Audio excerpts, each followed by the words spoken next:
Kellyans, I'm Kelly Fontanilla and I play the role Zag in Even After the series, and at the same time I'm the director of the series. Hi everyone, my name is Kristoffer Molina, aka Sergio Imperial or Zig from the Even After series.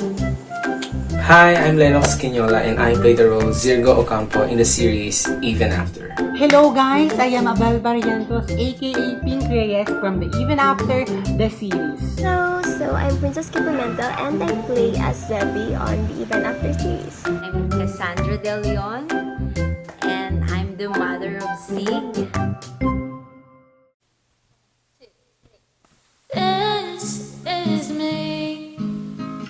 Oh, Zag's role here is like, he's a bubbly kid, he's a cheerful kid, and he's an extrovert, and he have this crazy idea that this pandemic will end the world.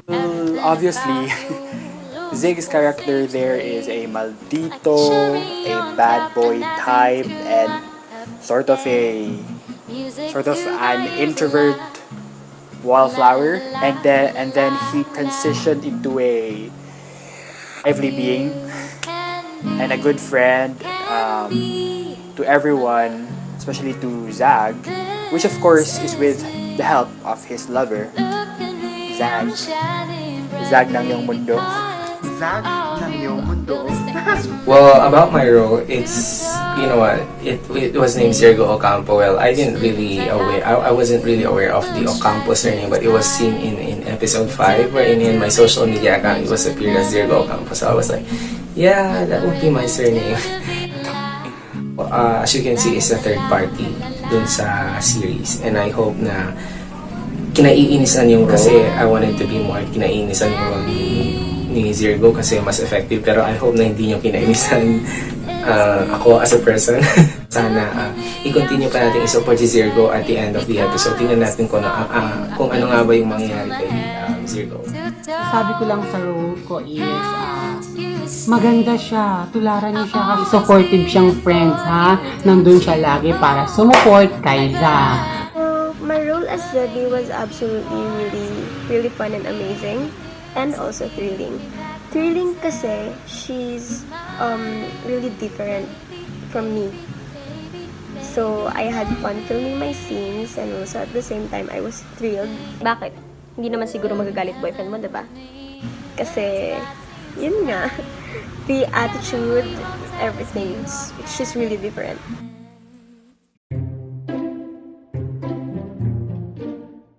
Well, I have a lot of similarities with Zag, especially when it comes to being bubbly, being cheerful, being an extrovert, because I'm also an extrovert. The difference is that Zag is insensitive sometimes.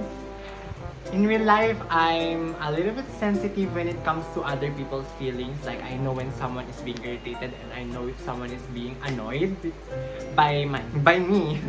Another difference is that Zag doesn't face the consequence of what he is doing. In real life, I really wanted to do something, and I want to face the consequence of what I started. Actually, napaka-similar namin ni Zig or Sergio. Zig in the series is actually half Italian, half Filipino. And I'm not half Italian, but I can speak Italian. And then I am also very shy, and I'm also an introvert. And I'm maldito. But I'm actually the introvert who hates small talks. Like, I don't like small talks. I even have a podcast to just speak and express my thoughts. plug. And I like talking, but I love listening too. Like, my introvert side is here, but I also have an extrovert side, but which is here, over here in this level, or here, down here.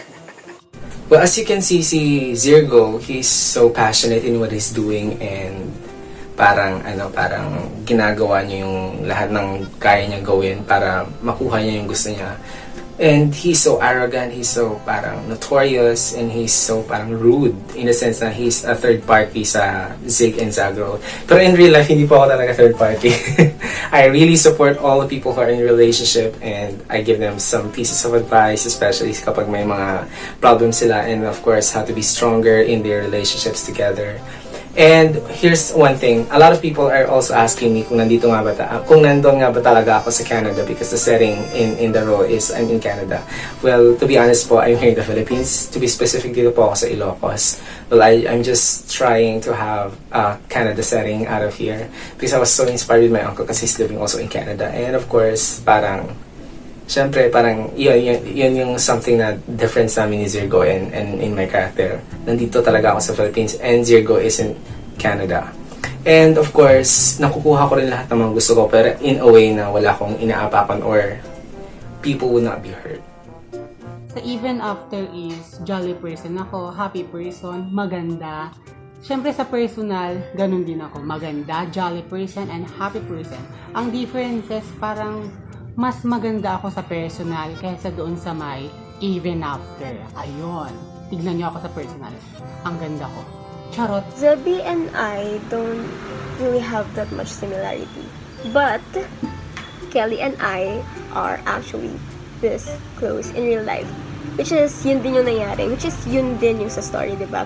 Zebbie and Kelly were actually this close when they were, like, child. Yes. Pero, Kelly and I are friends since high school. So, ilang years na? Siguro mga 7 years or 8. Yun na. Ganun kami katagal magkaibigan. Kelly and I, we love each other so much, but we've never been attracted. We've never been attracted in a romantic way. Not like Zebbie to Zag. So, I think that's the only difference. Well, as a mother, you should be supportive and you should understand kung ano yung mga nararamdaman ng mga bata ngayon, especially nowadays. Kumbaga parang hindi katulad before na we are really obedient to our parents, and right now, may mga bata talaga na they cannot really explain kung ano yung nararamdaman nila, and they are not open to their parents. Differences, probably, dun sa role as mother of Sergio, I'm a mysterious mom, wherein in a real life, I'm a strict mom. Yeah, I think that's the difference. Strict mom, but then I'm behind the scene, I'm a supportive mother. Oh, my favorite scene is actually... Can I say this episode? My favorite episode? Yeah. My favorite episode is actually episode 4. Yes, because it's where everything started. It's where the problem started, and there's a lot of emotions in episode 4. So basically, that's my favorite episode. My favorite scene would be when I had a virtual date with Zag, or all the virtual dates we had with Zag. Those are my favorite scenes. And actually, I also like the scene where I talked and I first met Zirgo. Joke. But my favorite scene really is all the scenes in episode 3, because episode 3 is very nice, and then my skin is getting better in episode 3 because on the first episode I had breakouts. What's your favorite scene? Favorite scene? Siguro yung favorite scene ko is yung episode 4 kasi that was my first appearance, and a lot of people are telling sa YouTube comment section na, uy, sino yung bagong dating na character? So parang, ano kaya? Parang a lot of people are so thrilled kung ano nga ba yung role ko, or ano nga ba yung role ni Zirgo sa buhay ng Zig and Zag. And of course, that was the time na parang yung kami ni Chris or ni Zig na parang, hey Zig, I am the original Sergio of Zag's life. So parang gano'n. So parang, ayun na, apakan na, laban. Favorite scene ko naman ay ang episode 2 kasi lumabas ako doon. Bongga, doon ako lumabas. Siyempre, excited ako doon. My favorite scene is probably the first scene that I was in, episode 3. So, it was my favorite scene kasi it was my first time shooting it and I really had fun. And yun lang. I had fun shooting it and I felt like parang episode 3 was really the beginning yung gulo eh. That's why I love it. Kasi doon nagkaroon ng medyo light lang naman na problema si Zig and Zag. But anyway, that was by far my most favorite scene. So, ang favorite scene ko, probably, yung conversation namin with Zag. Because, in real life, probably, hindi ko ma-imagine kung paano. The hardest scene for me is actually I think it's episode 7. It's the episode wherein Zig confessed his feelings to Zag, and then suddenly Zag realized that he's not into commitments. He's afraid of commitment. He have gamma phobia, which happens to have a phobia in commitments. So during those times, it's really hard for me to convert my feeling to put myself into Zag's situation. But yeah, we ended up doing it well. And another hard part of it is that we first shooted that scenario wherein Zag is going to cry because he don't want to have commitment with Zig. And then after that, we shoot again another happy moment. So I think that's the hardest part to convert. So guys, katatapos lang kasi ng heavy drama, tapos yung susunod na scene is sobrang saya. Parang ang hirap lang i-convert yung mood. Pero kaya niya naman ng yung mata ko sobrang iyak pa siya, oh. Sige na. The hardest scene to shoot is not actually the ones that you can see my face. The hardest scene to shoot is actually the voiceovers. Because I'm actually a perfectionist. That's why I keep on retaking because I keep on messing up the words, I keep on changing the words because I also stutter. That's why I keep on messing up the words. I think the hardest scene for me is yung nasa episode 8, yung scene na lasing ako. Actually, in my whole own entire life, I didn't try to drink some liquors or wine sa buong buhay ko, hindi pa ako nalasing. So, parang nahirapan ako sa role na lasing-lasingan kasi I really don't know how to portray drunk roles. Pero although I'm observing a lot of my friends na palagi silang nalalasing, I'm into sessions or I'm joining them on their drinking sessions. So parang, ganito pala manasing. There are a lot of people who drinks hysterically or meron yung mga taong sober lang or mga mild lang. Pero parang ginaya ko lang yung parang nasa neutral or safe part. So parang, yun lang. Parang ginaya ko lang kung ano yung observation ko sa mga kaibigan ko or mga nakakasama ko sa isang table, pero hindi pa talaga ako uminom. That's why nahirapan ako sa scene na yun. Episode 8, kasi nasira doon yung SD card ko. Ang hirap-hirap, wala akong load, ang hina-hina ng connection. Ayun. Buisit, paulit-ulit na lang dito. Nasira pa yung SD card ko.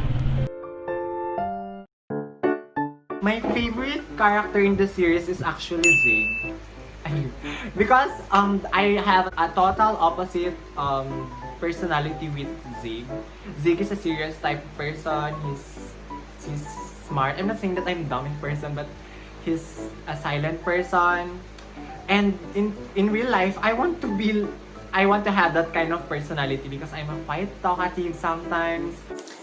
My favorite character would be, of course, my baby loves. My baby Zag. I actually like them all, like they're my favorite. Every character is my favorite. But I love Zag.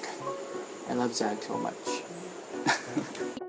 I think my favorite character in this series would be, except for Zirgo, siguro, I admit na favorite ko si Zirgo kasi parang halos magkapareho kami ng ugali. we're both unapproachable at first kasi we really parang pinipili namin yung mga taong kinamimingle namin. Pero regardless of Zirgo, syempre favorite ko rin si Pink kasi parang siya yung nagbibigay buhay sa series kasi siya yung parang mood setter and napaka-neutral ng kanyang mga pananalita, ang kanyang mga aura. And parang nagpapatawa siya or something like napaka-normal ng humor niya, parang ganun. And ang saya lang kapag nandun siya sa series, parang nagbibigay buhay siya. Ang favorite character ko ay si Zag. Siyempre nandun siya, friend ko talaga siya. Andun ako para i-support ko siya. I love you, friend. Mwah! My favorite character? I actually love them all. Kasi they're all so fun, energetic. Yeah. Pero actually, pinaka-favorite ko talaga is yung role ni Zag. Yung role ni Zag and Pink. I like Pink kasi super fun siya as a friend. Like, if I was Zag ha, super akong magiging happy na friend ko si Pink kasi super energetic niya, ganon. The way na magkwento siya, lahat. Like, you're lucky if you have that kind of friend. And, also supportive din. Of course, si Zigzag, di ba? Because they are the lab team on the series itself.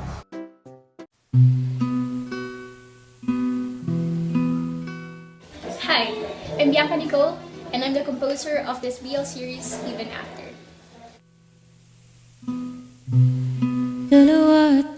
Well, the OST is composed by Bianca Nicole Mirare. I DM'd her and asked her if she's free.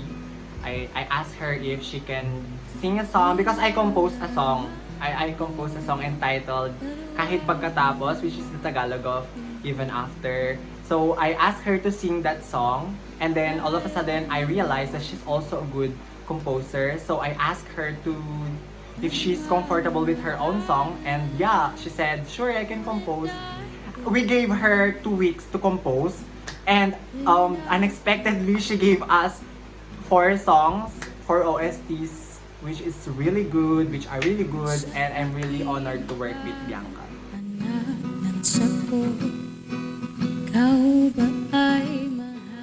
Dalawang Mundo is about a couple who is fighting for their love in different worlds but is in the same place and places.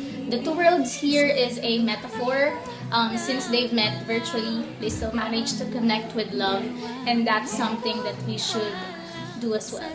The message of this song is that no matter how far or no matter the distance, even if you're from 2 different worlds, any barriers can be overcome by love. And this song is also about assurance that doesn't matter even if you're 1,000 miles away, you will still love each other all the same. Hello po. Ako po si Menard Marion at ako ang Assistant Director at Scriptwriter ng Even After the Series. Paano nga ba ito nagsimula? It started with Kelly. Actually, oo. Siya yung nag-message sa akin asking if I could help sa isang series na naisip niya. And then, from there, parang na-inspire naman ako na tumulong and mag-put up something on the internet to somehow inspire other people. We constructed the idea of Even After during Dito Muna Tayo by Miss Beverly Kulma. I remember I'm watching yeah, I'm watching the web series of Miss Beverly Kulma, Dito Muna Tayo, and it was on the month of June. And I think that's also when the Game Boys started, so it's a web series. So we were inspired by those web series, and then I have this idea that we're going to make a web series, PL web series. And I asked J-Ro, who happens to be supposed to be the editor, and Ryan to work with me, and they said yes. And also Menard Marion. So I remember Menard Marion is a really, really, really talented person. He's a really, really talented artist, and when it comes to film, that's why I didn't regret working with him.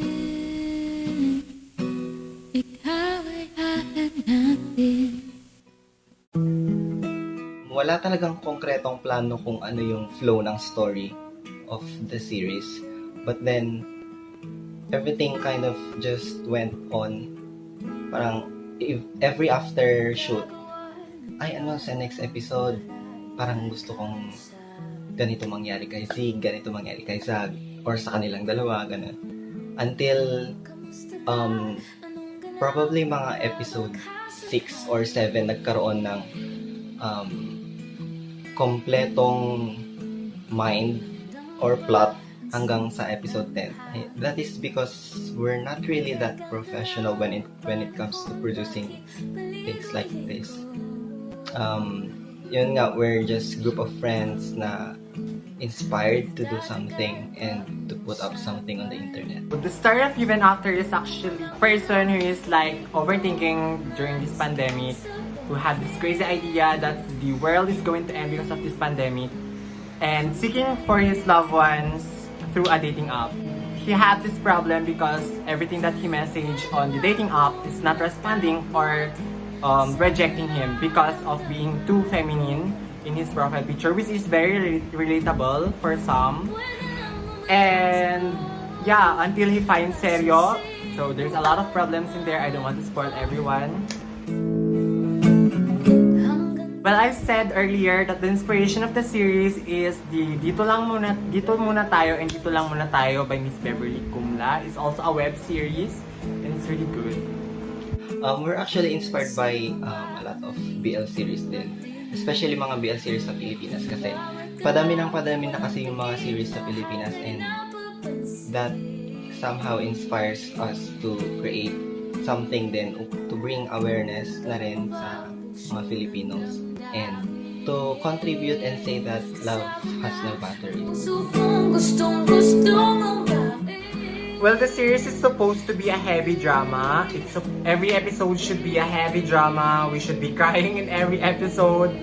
But then we changed the concept of the series into a cutie version. The interesting story behind the series is we have two Sergios before Kristoffer Molina. So we have Lennox Quinola and Jericho Rosario. And unfortunately, they wasn't able to do the role of Sergio. To be honest, it's a fun fact that I must be the original Sergio or the original Zig. Dapat ako yung love team ngayon ni Kelly as Zig and Zag, pero because I was so busy with my errands and marami akong ginagawa, so we decided to have, oy Kelly, parang hindi ko kayang maging main role, so bigyan mo lang ako ng role or another fitting role for me kung hindi na ako busy. So sabi ni Kelly, okay, tignan natin. And I even formulated the name Sergio Imperial kasi mukha siyang parang yayamanin, haciendero, which is something na parang related doon sa character niya. Actually, the production team and the cast, we're not really that close. Well, except for me, Kelly, and Lennox. I'm not really that close with other cast kasi hindi ako yung nag-cast sa kanila. It was all Kelly's plan. Hindi ko pa sila nakakausap ever. Not a single hi, hello man lang.